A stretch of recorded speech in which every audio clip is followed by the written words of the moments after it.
الصنف الأول من الذين توعد الله بأنه يخزيهم في هذه الحياة الذين يؤمنون ببعض الكتاب ويكفرون ببعضه. قال الله جل وعلا: أفتؤمنون ببعض الكتاب وتكفرون ببعض فما جزاء من يفعل ذلك منكم إلا خزي في الحياة الدنيا ويوم القيامة يردون إلى أشد العذاب وما الله بغافل عما تعملون.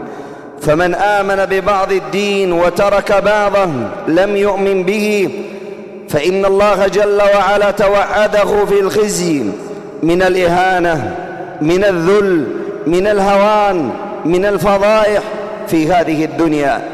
لهم خزي في الحياة الدنيا. فإياك أيها المسلم أن تأخذ ببعض هذا الدين وتترك بعضه. الله جل وعلا يقول في كتابه الكريم: يا أيها الذين آمنوا ادخلوا في السلم كافة، أي خذوا الدين من جميع جوانبه.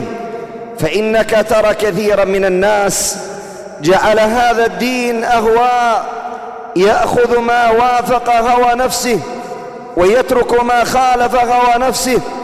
ألا ترى أن كثيرا من الناس، وإن كانت هذه الآية في من يؤمن وفي من لا يؤمن ببعضه، إلا أنه يأخذ قسطا من ذلك من أخذ ببعض الدين وترك بعضه. ترى كثيرا من الناس قد يقول منهم: أنا لا أشرب الخمر، وفي الجانب الآخر تراه عاقا لوالديه. فالذي حرم الخمر هو الذي حرم عقوق الوالدين. وترى آخر يقول أنه لا يزني، وفي المقابل تراه يستمع إلى الأغاني. فالذي حرم الزنا هو الذي حرم استماع الأغاني. وهلم جر من هذا الباب.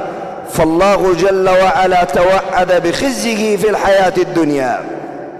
مهما طال العمر ومهما مرت الأيام، عاقبه ومآله إلى الخزي في هذه الحياة الدنيا، مع ما توعده الله عز وجل في الآخرة من العذاب العظيم.